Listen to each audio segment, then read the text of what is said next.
It's time for RealAg Radio on Rural Radio Channel 147 on Sirius XM.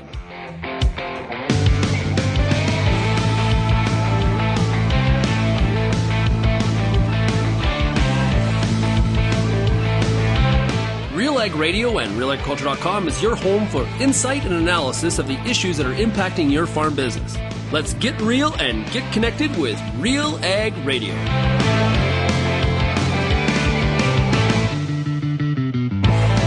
Welcome to RealAg Radio here on Rural Radio 147 Sirius XM. Shaun Haney, your host here on this Thursday edition of the show.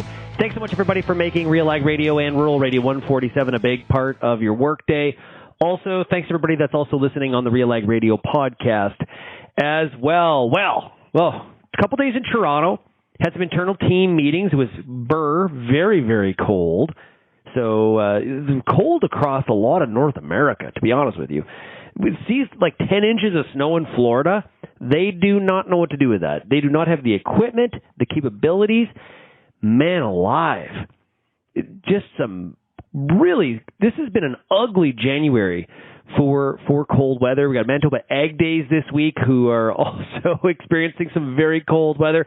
We're going to be joined today by Tammy Jones of Corteva. She's going to be with us here, and today's show is brought to you by Corteva Agriscience. Corteva Biologicals. We're growing together. To learn more, visit biologicals.corteva.ca. And big thanks to Corteva for being the sponsor of the Farmer Rapid Fire. The rest of our lineup today on the program, on top of Tammy Jones, product manager with Biologicals for Corteva, we got Jenn Doelman coming out of Renfrew, Ontario. Steve Terpstra is out of Atwood, Ontario. Shaun Harty is in Excombe, Alberta. And Matt Enns is from Rosthern, Saskatchewan. I was with Matt last week at Crop Production Show in Saskatoon. So looking forward to have him on the show here today as well. And hey, you don't need to be on the Farmer Rapid Fire to present, your thoughts and comments and give us an update. You can also do that by sending me an email, shaney@realagriculture.com, or of course call that RealAg feedback line, 855-776-6147. And we take the Farmer Rapid Fire brought to you by Corteva Biologicals to Renfrew, Ontario. We're talking to Jenn Doelman. Hey, Jen, how are we doing? I'm great. How are you, Shaun? I'm doing really good. Doing fabulous. The weather. Before we came on air here, you had said how terrible the road conditions are. Yeah, I have an hour and a half long commute each day. Well, not each day. Thankfully, just once a week to my off-farm job.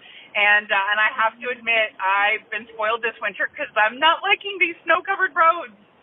Isn't that the truth? Well, and it's just an example where you just got to give yourself more time, eh? Yeah, and that's a good thing. When you grow up in rural Ontario, you plan for lots of time. Yeah. How's your January been? Fantastic, and can't complain at all. The weather, it's cold. It's been not Western Canada cold, but still Ontario cold. But the sun has been shining, and that really helps. Yeah, I was in Toronto this week, and you'd walk outside, and you're like, oh, that's not too bad. And then about 30 seconds later, by the time that cold, humid air had penetrated your coat, you were like, yeah, it's cold. Yeah, we invested in a wood stove, and oh my God, you don't that's living, right? Is that you can do just about anything, but when it gets into your bones, you just lose all ambition. So it's nice to have the warmth, so that I don't want to just curl up and die. Yeah, no kidding. Okay, so what's going on the farm here this week? So right now, it's mostly just digging out my massive backlog. Because it's so much more fun to do stuff than actually put stuff in the computer and figure out your cost of production. I was kind of laughing. I was listening to one of your earlier chats, and you were having growers be like, what's the point of knowing your cost of production? It's just what the price is when you want to sell. I'm like, that's someone sitting in a good equity position who can say that. I am not in that position. So for me, it's can we play again this year or not? Yeah, fair. So how is it looking for the year ahead? Actually not bad. We had phenomenal yields this year, and that buys a good cushion. I think for us, the biggest thing is that, again, the off-farm income is so wonderful, and it's so nice to get off the farm, but at the same time, then it means the farm is always getting the short end of the stick. So now it's kind of some of that existential, like, the farm takes a lot of effort to maintain. Are we actually giving it the resources it needs? Figuring out cost of production, we actually buy manure from a beef neighbor. We trade manure for straw. And that was a little eye-opening when I actually sat down and crunched the numbers. I kind of feel like that's kind of like my pension fund, because there's a lot of money going out right now, and I just hope it's coming back. But we're on a heavy clay, and I think it's the right answer, but I kind of like need to give my husband antidepressants before I tell him how big the check was. Ah, okay. But you figure at the end of the day, the net it's a net positive for you? Yeah, it's not going to be a 1-year payback. And remember that comment about the equity? So it's just, when the prices were good and crop is good, you can afford some of these longer ROIs, right? But I honestly, my life is dictated by drought stress, and we're seeing better resilience now that we're incorporating some of this in our systems. So it's just a case of like making sure you can kind of get through the trough of cash flow when you commit to some of these bigger projects. Yeah, you know what? Not a bad point though. So we've talked about, hey, does that practice or does that product give you a positive return? You should keep it in your system. Now, if it doesn't give you a positive return, kick it out, especially in a tight time like this. But what we haven't talked about is, that product or that practice gives me a return, but it's a little bit longer out. It's not a this year return. It's going to give us returns maybe year 2, 3, 4, not necessarily year 1, or maybe it's doubtful in year 1 or something like that. That's a factor too. The duration, the timeline of that return.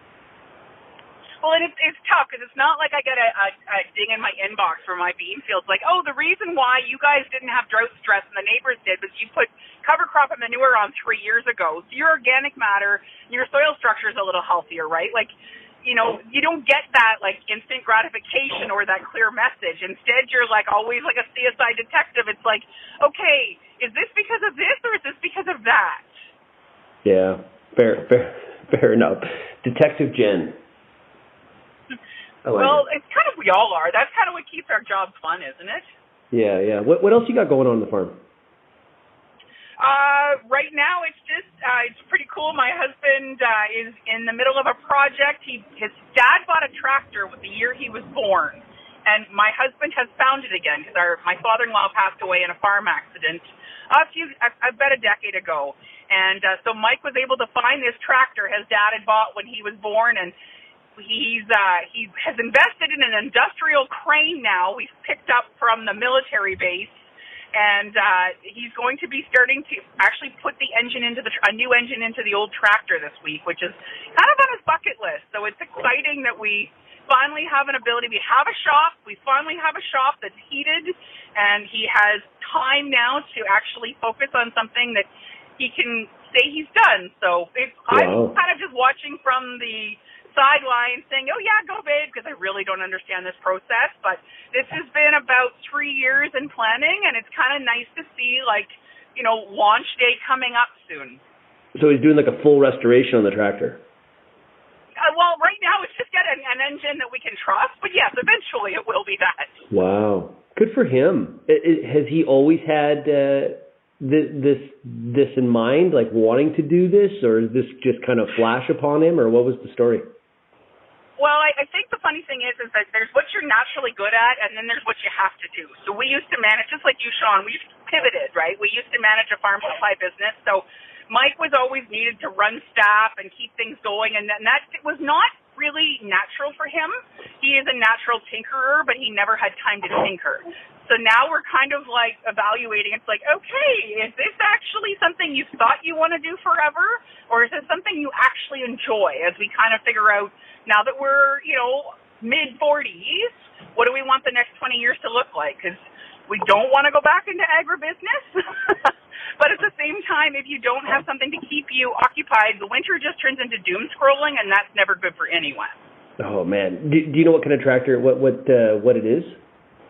It's a white 155, I think. I sound so bad saying this. Like, I know agronomy, I know cost of production, but equipment, that's Mike's area. But I do know it's a white. Well, I'm sure a lot of our audience can help you out there. Indeed, that's really cool. I know they could. So what's he intending to do with it? It really is. Oh, sorry. Yeah, when the kids got off the bus yesterday, I was like, Daddy built the crane today. Go out and see. They're like, no, I'm not interested. And half an hour later, in the shop, like oohing and awing, and they just had no concept something like this even existed. Yeah. So what's his intention with it? Like with the crane, you mean, or with the tractor? Oh, she'll just be a yard jockey. Like, plain and simple. I was just a few minutes ago talking about cost of production. Like, this is a passion project, right? But if you can have, a tractor in the yard just to kind of move wagons around and hook up to an auger and it kind of stays there and it doesn't cost you overly much, it's not the end of the world because we just don't have enough tractors to do everything and not enough butts in the seats to get things done. So in some ways it's just going to be a family paperweight, but it's still better than having an expensive paperweight you're making payments on. Yeah, you got to have those passion projects, those projects that take your mind off stuff when the trials and tribulations of your day job. You got to have something that you love doing. This is connected to agriculture, but as you said, it is very much a passion project. It's a hobby. It's something to clear your head. I'm sure he's going to have a lot of fun with it. Well, I hope so. And in some ways, again, he was pretty young when his dad was killed, so in some ways it's kind of therapeutic, I think, for him to kind of reevaluate, although I'm sure Gerald would be, shaking his head from heaven right now saying, dude, is this really worth your time? But our son turns 12 this year, and we're doing 4-H now more, so we don't have any male leaders in our county, so I'm trying to find more. Eventually we'll get into this where I can actually have, some of the kids do some of these engine projects. We just kind of need to make sure we're set up for it. Well put. Hey, Jen, thanks so much for joining us. Let's get back to your drive. Thanks so much for joining us here today on the Farmer Rapid Fire, and all the best to your husband as he gets this tractor put together. Absolutely. Thanks, Shaun. That's Jenn Doelman of Renfrew, Ontario. We've got more of the Farmer Rapid Fire coming up here, brought to you by Corteva Biologicals.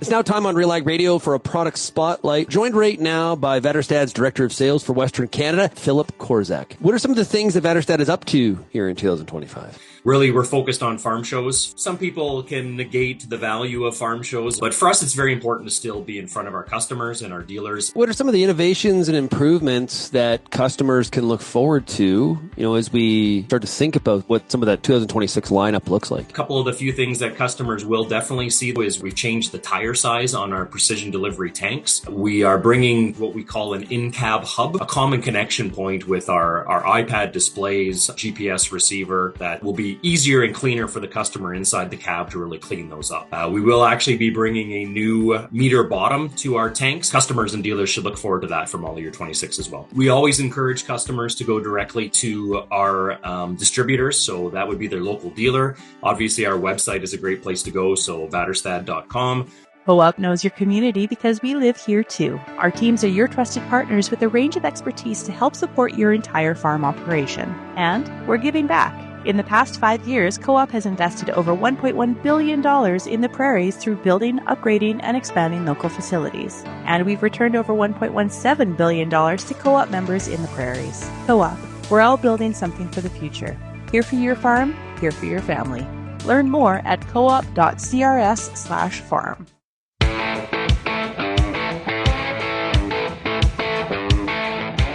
And welcome back to RealAg Radio for the Farmer Rapid Fire, brought to you by Corteva Agriscience. And right now we are joined by Steve Terpstra. He is out of Atwood, Ontario. Hey, Steve, how are we doing? I'm doing great. How are you, Shaun? Hey, man, I'm doing pretty good. Okay, hey, what are we up to right now? I'm actually out snowmobiling. Taking the day and ripping up some trails. Nice. So you're out. So you're obviously doing some flat landing, are you? Yes. No, I haven't been mountain sledding yet. It's on my bucket list, but no mountains around here. So. Okay. What kind of sled do you got? I have a 22 Renegade with the 900 turbo R. So. Whoa. So you got some power. I have some power. It's enough. It goes fast enough, and we got some nice trails around the area I'm in. Yeah. Usually they don't. The last 3 years, I think we've had maybe 20 days between the 3 of them that the trails were yellow. That means they're passable, but not really great. This year, they just went green, and it's nice riding. So what's your favorite thing about snowmobiling? I just love being out there. The speed. It's just fun. Okay, but you got a bunch of people together with you? I'm just riding with my brother-in-law today, so we'll probably meet up with some others later on. But go to the lake, Bayfield for lunch, and so if you see what else we get up to on the trails you're on. Is there like kind of when you got that much power underneath you, there's a little bit of a tendency to open that sucker up.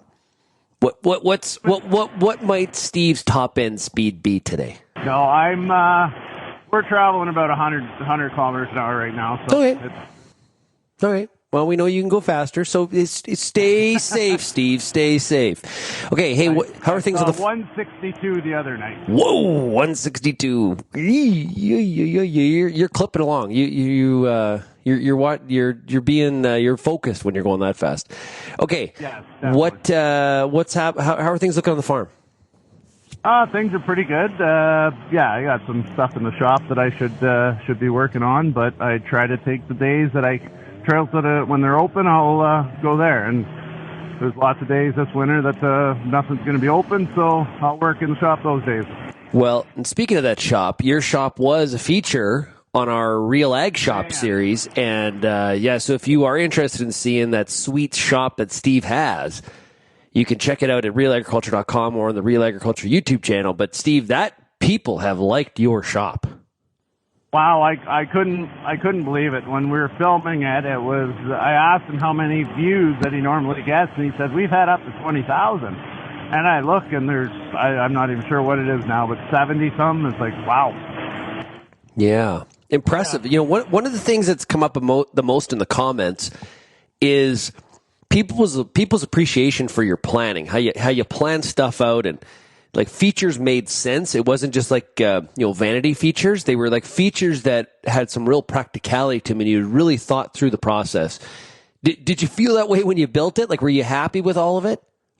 I was very happy with the way everything come together. A lot of it, I spent years dreaming about the perfect shop, but never do I need a shop like that?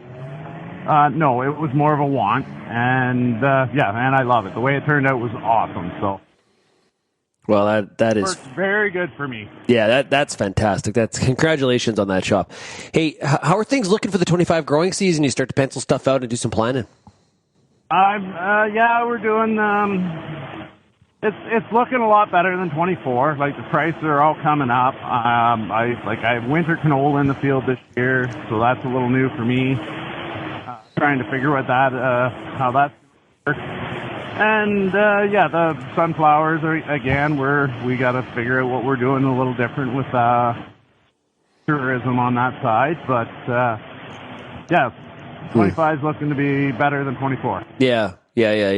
And any change in the acre mix between corn and beans, or are you sticking with what you usually do? Corn, I might inch up a bit again. It's the price is a lot better than it was.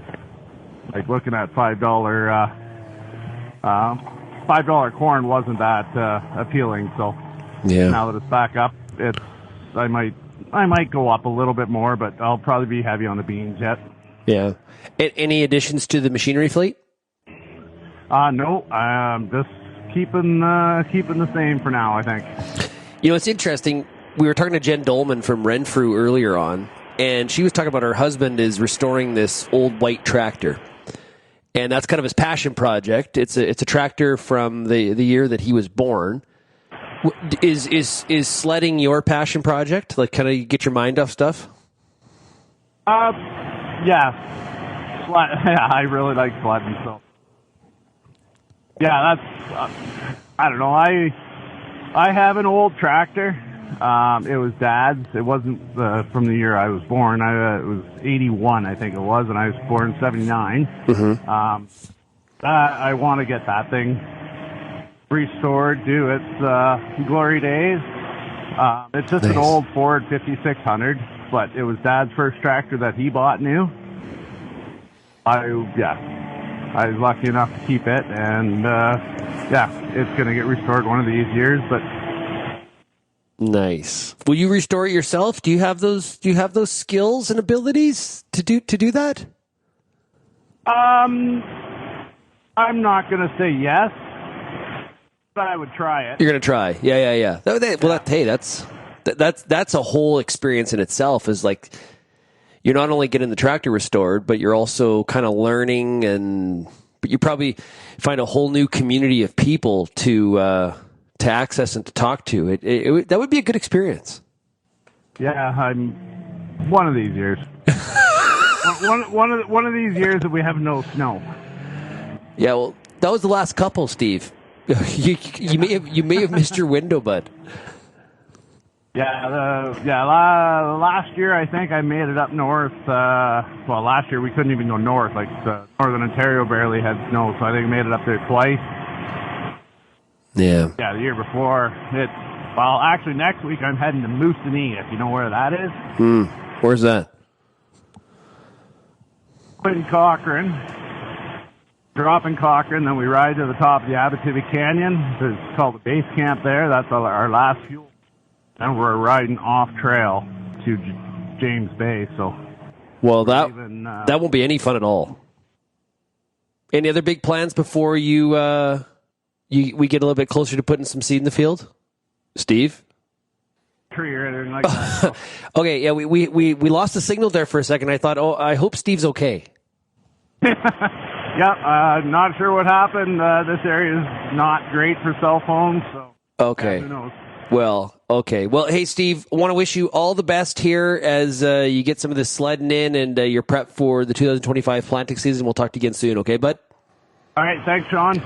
Great stuff. That is Steve Terpstra out of Atwood, Ontario. Okay, we got more of the Farmer Rapid Fire coming up here, brought to you by Corteva Biologicals.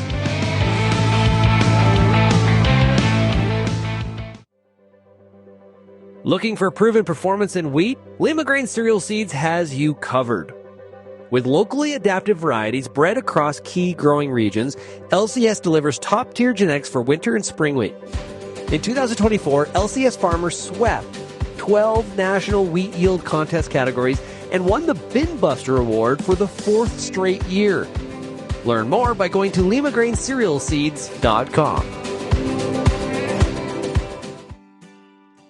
Time to get caught up with what's going on over there at Genesis Fertilizers. Joining us right now is Terry Drabiak. There's a lot of concern right now about the stickiness of fertilizer prices and some of the volatility that's out there in the market. This is, a pathway, an opportunity to have a farmer-owned solution, or at least a part of the game. We're building one plant, and we're building one plant for farmers. And what those two attributes bring is a security of their fertilizer. Whatever happens around the world or even back home, they'll have a secure fertilizer for their farm, and the profit stays here in Canada. Farmers are critical to this project. We call it a closed loop system, and what that means is that the people who own the plant are also the people who will take product from the plant, and that's so critical in many ways in terms of bankability, in terms of security of their supply. It's a really good model. And make sure you go to genesisfertilizers.com for more information.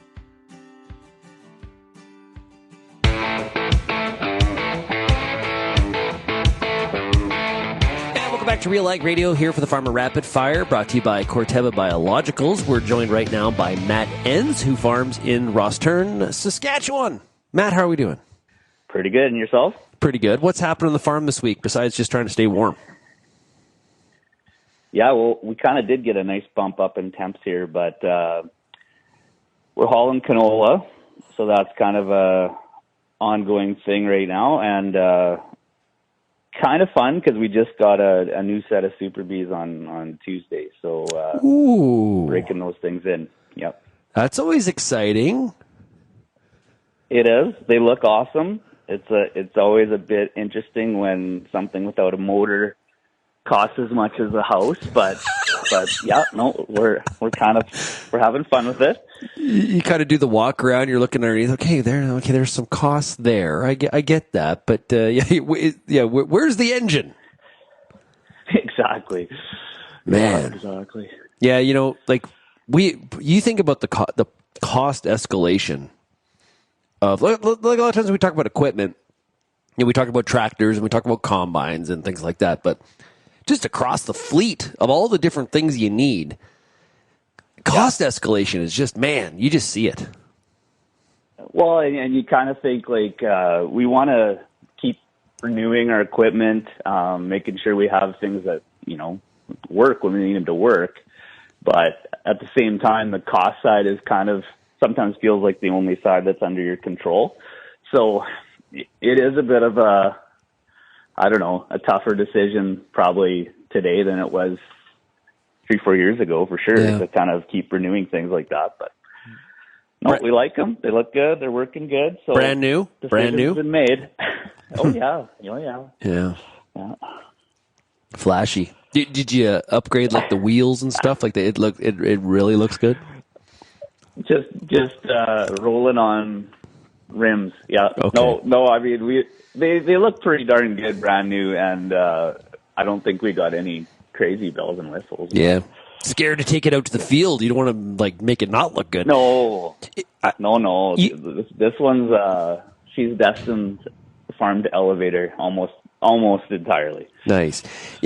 I think Super B trailers are one of those pieces in the farm too, where when you can buy used, but boy, it's one of those where prior owner really matters, because some people really beat the crap out of those Super B trailers.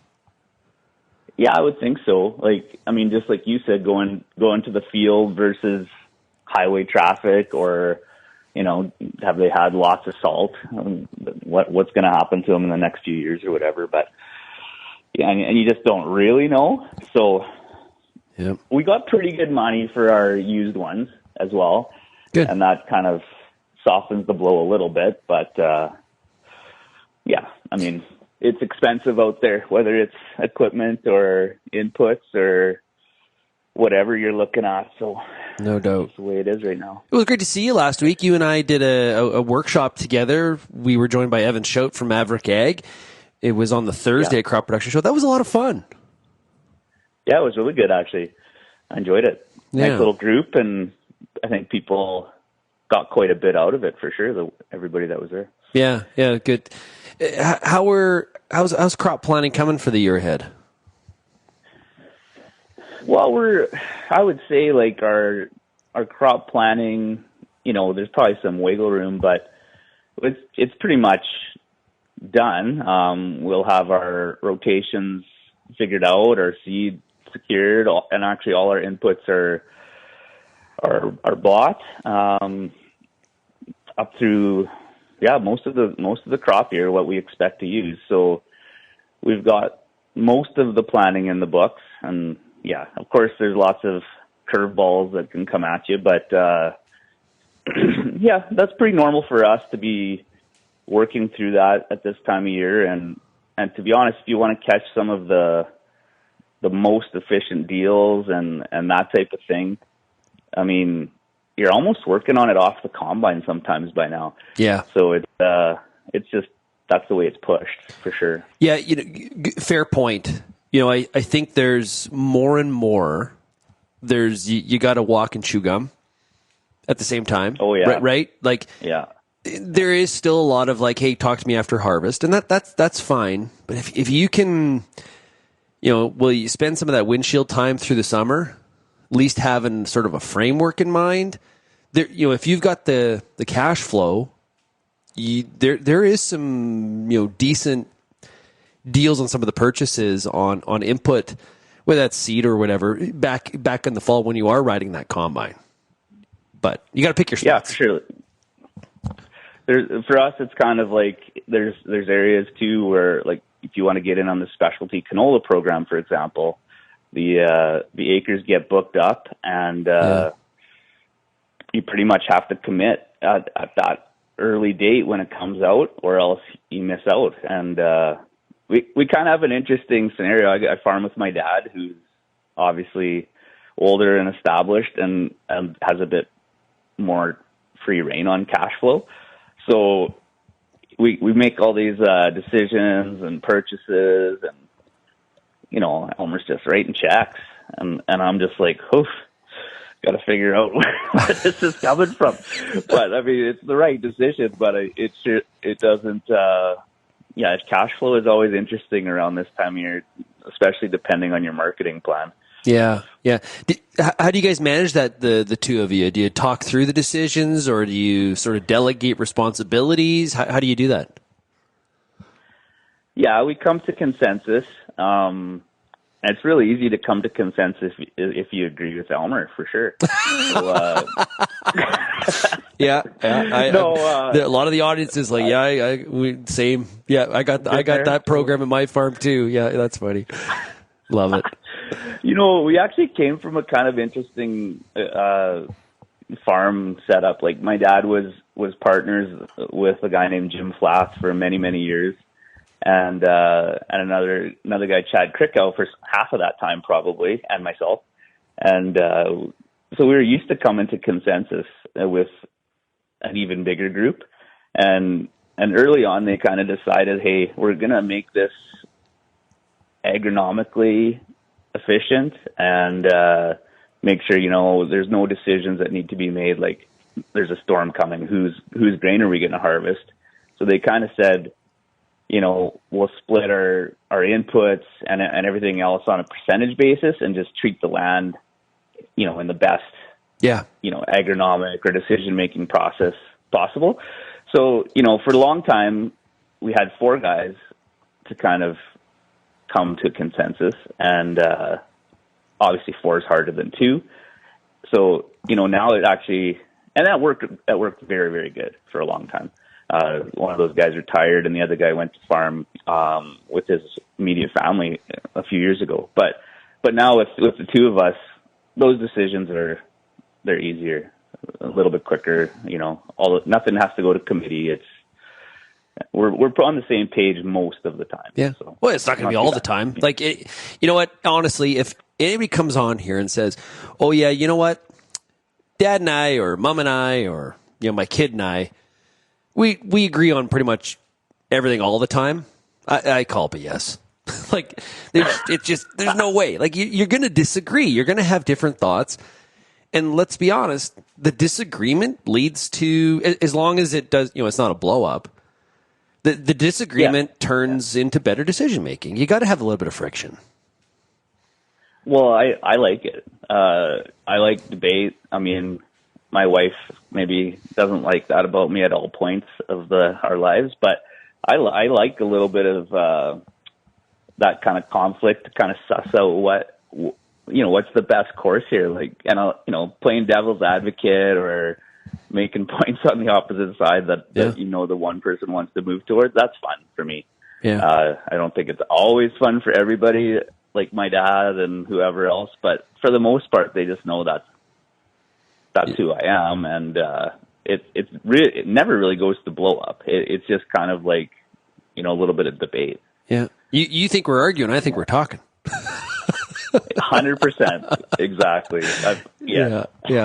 Hey, so we've heard from a number of farmers today about things they do to kind of take their minds off stuff. So we got sledding, we got fixing up old tractors. Do you have one, like a sort of a passion project, or things you like to do to get away from kind of the daily grind? Yes, probably. I got to think what it is. We've had a busy few years. Like, we started that malt plant in Rosthern, 2018. A few months after our first batch, twin boys, and then another one following that. And then we moved out to Rosthern, and it's a life story here, but moved out to Rosthern, moved into a house, wanted to build a house, so we had to move out, and now we're about 3 or 4 weeks away from getting into that house. So I feel like my time is pretty accounted for. At this point, I get to coach my kids hockey, which is really fun, actually. That's a good one. And get out on the ice and that type of thing. But at this time of year, the one thing I do like to do, it's not it's not as fun as some of the other things you said, but I like to get the coffee going and read some ag news in the morning. maybe do a crossword puzzle in the New York Times before I actually start working. Yeah. So that's my little fun in January. It doesn't sound that fun, does it? Yeah, hey, that counts, man. That absolutely counts for sure. Hey, Matt. I have other things I've done in my life. just not right now. Dude, you got twins. So props to you. I understand. That is a time commitment, no doubt right there. Yeah, for sure. Yeah. Well, hey, Matt, all the best to you. We'll talk to you as we get a little bit closer to planting, okay? That sounds real good. Awesome. Have a great day out there. Yeah, appreciate it. That is Matt Enns. Okay, when we come back on RealAg Radio, we are going to continue with the Farmer Rapid Fire, brought to you by Corteva Biologicals.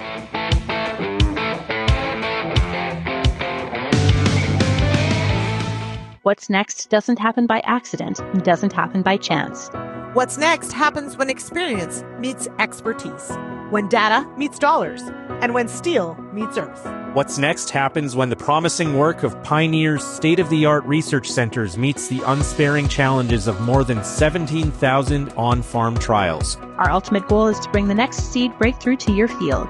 Because Pioneer isn't just our name. It's our mission. Pioneer. What's next happens here. I'm Lindsay Smith from RealAgriculture.com. Join me Monday nights for The Agronomist, a 1-hour live and interactive show broadcast across YouTube, Facebook, and X. Monday nights at 8 p.m. Eastern, I host expert agronomists from all over the country to give you answers to some of the toughest agronomic questions. Join us live or catch the replay Tuesday morning. That's The Agronomist with me, Lindsay Smith, Monday nights live at 8 p.m. Eastern.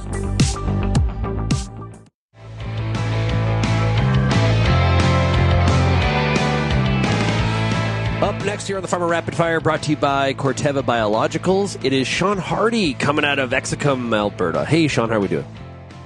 Good, Shaun. How are you? Pretty good. How are you feeling about the year ahead? Oh, boy, a lot of unknowns. That's for sure. Yeah. It might be a safety up year.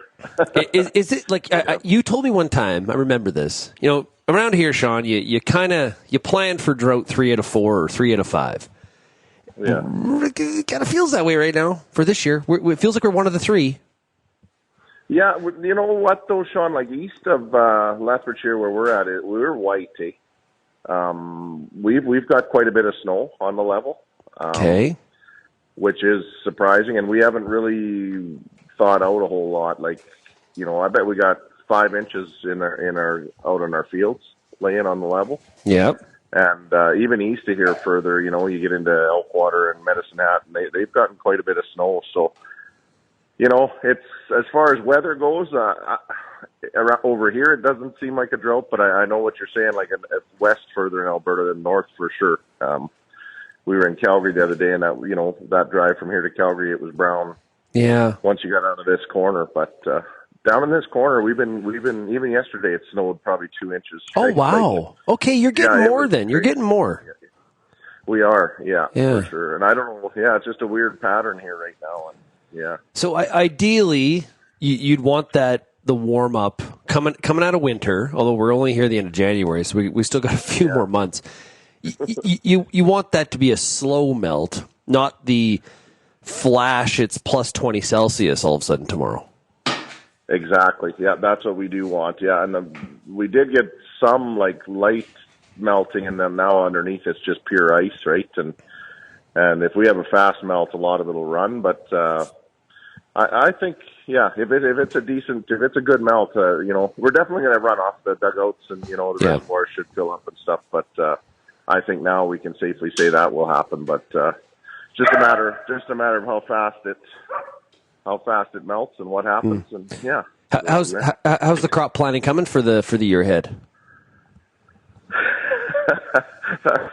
Like we said, safety up, right? Like you price out, just use canola seed for an example, and you look at a dollar value of that, and you think, is this a year to spend that kind of money on inputs, right? Like you start to think about crops that will be affected if politics get involved and just the cost of things, right? Like that particular canola seed is just crazy high. So Yeah. I don't know. It's been interesting. And I've been hearing differences from some growers in the last couple of weeks. Some people saying like, "Hey, canola looks pretty good on my farm," penciling it out, and there's others that are like, "Yeah, no, it doesn't." So it really is a little bit location dependent, maybe, and probably what that yield number is going to be at the end of the day, I guess. For sure, yield threshold is a big one, right? And we're down here, I mean, everybody laughs at me when I say it, but 30 bushel or 35 bushel on stubble, that's kind of what we're looking at, right? Yep. And other places that's right, but so yeah, if it takes 6 or 7 bushels to pay for the seed, then there ain't much left after the fertilizer. It's it's still a good crop and everything. I'm not, but you really think about that stuff that when they're talking tariffs and all that stuff. You just don't know where to go with it, right? What crops will be affected the most and what have you. Well, we always have political uncertainty, right? There's always political risk that's out there. But yeah, I don't know. It just feels like this year there's just a little bit more. Maybe it's the timing of all the rhetoric and things like that is creating kind of the most angst. Do you feel that there's less risk and because there's political drama that comes with some of the special crops like the pulses too, right? You're not out of the prop wash when you go that way. Absolutely, yeah. Just seems like right now the North American political what's happening, right? Like that seems to be what's kind of making me think more than anything. And I agree with you. Like pulse crops, that could change overnight. Like who knows what's going to happen there sometimes, right? And but yeah, it's just weird times right now. Just real uncertain and both sides, right? And you just don't know what's going to happen. It's hard to look ahead and see it's hard to crystal ball this year. Mm-hmm. Mm-hmm. So if I walked into the foremost hockey rink, which we have talked about in the past, has one of the greatest cheeseburgers of any hockey rink in all of Canada. If we walked in there and people are around the table having a coffee, what are they talking about right now? Oh man, the curling bonspiel this weekend probably. Do we have enough rye for the bonspiel? That's what. That's right. Yeah. Have you ever spent a winter bonspieling like where you travel all around? Have you ever done that? No, I haven't. I did one winter and my liver told me to quit. Yeah. You're doing the mix. Well, on a Tuesday night, you're in Vulcan, Alberta, an hour away, and 1 a.m. and it's just like I gotta work. Like what are we doing? Yeah, exactly. Ooh, yeah, rough. For sure. Yeah. So what bonspiels this weekend? It's mixed. Lee and I are going to go in a mixed bonspiel with some friends and just have just a fun one. Yeah, I don't do too much.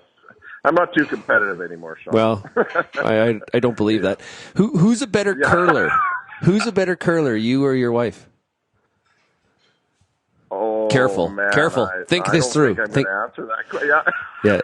Plead the fifth. We'll see after this weekend. Let's say that. She's competitive. Oh yes, for sure. Quietly. Yeah. She's competitive. For sure. Yeah. Those barrel racers. They're gotta watch exactly. them. You gotta watch them. Yeah. Have you been doing? Have you been able to get away from the farm at all through the winter? No, actually, this year we haven't. We visited family and stuff around and what have you, but we're doing a little work to the house out here at the farm, and that's kind of been keeping us away from traveling this year. But just projects like that, right, in the winter here, and things are starting to ramp up now, getting ready for spring and hauling some grain and cleaning some seed and yeah. But next year we're planning on something, but this year with the house and kids going every direction, we just thought it just never really worked out. But yep. Yeah. Kids away at college. Right. That takes the traveling budget away too, right? Like, well, all that means you're working the rest of your life. That's what that means right there. Right. Yeah. Yeah, I know all about that. Yeah, for sure. Yeah. Yeah, I know all about that. And Connor's rodeo starts middle of March, I guess, and we'll be doing a little bit of that again, and yeah. Now, that's college rodeo? Yeah, down in the. Yeah. Good. And so how long is that season? Like middle of March to when? He'll be home like second week of May. He'll be done. Okay. So just in time to miss seeding and rock picking, and I told Very him strategic. I will save some for him, but yeah. He's like, oh, but that the season worked out really well. Oh no, I left some for you. It's right there. Yeah. Yeah, that's right. Yeah, and it's all rocks. That's weird. Yeah. Yeah. Good job. yeah. Oh, are you going to be able to get down to see any of the college rodeo? Well, yeah, we did last seeding, fall. though, but... Yeah, we went down twice, and yeah, that was really fun. And then going to go down again this spring before seeding starts and watch a couple. And yeah, it's been fun for sure. Nice. Are you the kind of guy, Shaun, that is totally prepped for spring, or are you just sort of like do the best we can and it'll all come together? No, I'm probably not like crazy, organized, but we're pretty organized. Everything's in place, and it's all. There's nothing really unplanned. Really, we try to. Just got too many irons in the fire, and it's just easy to tell guys. Everything's got to be in place and have its place. Yep. That's what it is, and just trying to get a few things. We still have some, because like you said, Darren, just trying to get a few things kind of nailed down on some inputs that we might need and stuff. But yeah. Good stuff. Well, we've heard from a farmer here this week restoring an old tractor. Another farmer was out snow sledding. What's kind of your get the mind off the farm kind of activity? I think the house renovations and stuff like that, a little bit of carpentry work and that kind of stuff, and I do ice fish, like ice fishing. Oh yeah, and that kind of stuff for sure. Nice, got to do that kind of stuff. Well, hey Shaun, really appreciate it. Great to have you here on the Farmer Rapid Fire. All the best to you. Say hi to Leah, and we'll chat again soon, bud. Thanks, Shaun. Take care. Hey, we'll be back with more of the Farmer Rapid Fire here on Rural Radio 147 Sirius XM, brought to you by Corteva Biologicals.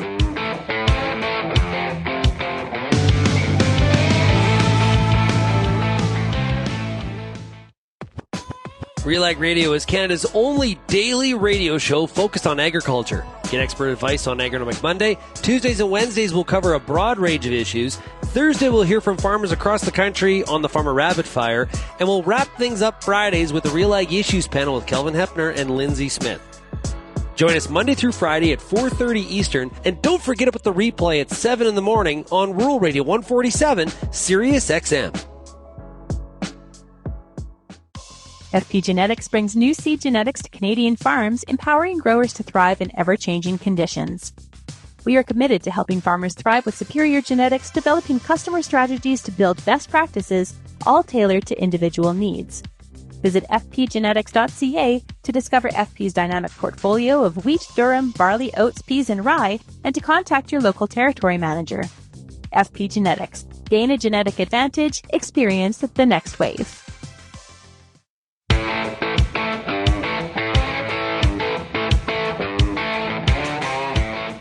And we'll go back to RealAg Radio here on Rural Radio 147, Sirius XM. We're doing the Farmer Rapid Fire today, which is brought to you by Corteva Biologicals. And speaking of Corteva Biologicals, we've got somebody from Corteva here. It is Tammy Jones. She is Commercial Launch Specialist and Product Manager for Biologicals with Corteva Agriscience. Tammy, how are we doing? Oh, great. It's day 3 of Ag Day, so it's a wonderful day. Nice. And it got nice and chilly just in time. Well, when I say chilly, I probably should say cold.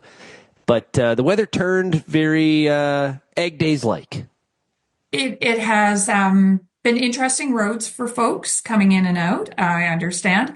I've been lucky. I have been here the whole time, from breakfast in the morning right through. So I haven't really left the hotel or the Keystone Center at all. So I'm completely unaware of the weather issues. What's been kind of the mood and some of the conversations at the booth here this week? Oh, it's been pretty good, I would say. I think that everyone's looking for opportunities to maybe focus their dollars, maximize their return on investment. I've spent a lot of time talking to folks about weeds. That's obviously the thing that I spend most days talking about. And so kochia is always present. That doesn't seem to go away. In Manitoba, we've had some challenges with water hemp, and that one seems to be spreading its wings, so to speak. And so we're getting a few more challenges there, and just looking for what are our best herbicides, how do we best manage that. And my recommendation with both of those weeds is every time you're in the field, try to kill them. Yeah. I was going to say pleasantly surprised, but that's not the right description. I was happy to see the result of, back in October, we had asked farmers across Canada about cost-cutting areas. And one of the things that there was a low response to, I am not going to be cost-cutting when it comes to my herbicide rates to save money. And although no one should be doing that, it was nice to see that there was a lack of people doing that, because if you do that, you're actually creating way more problems for yourself down the road. It always worries me. Sublethal doses are something that have always concerned me.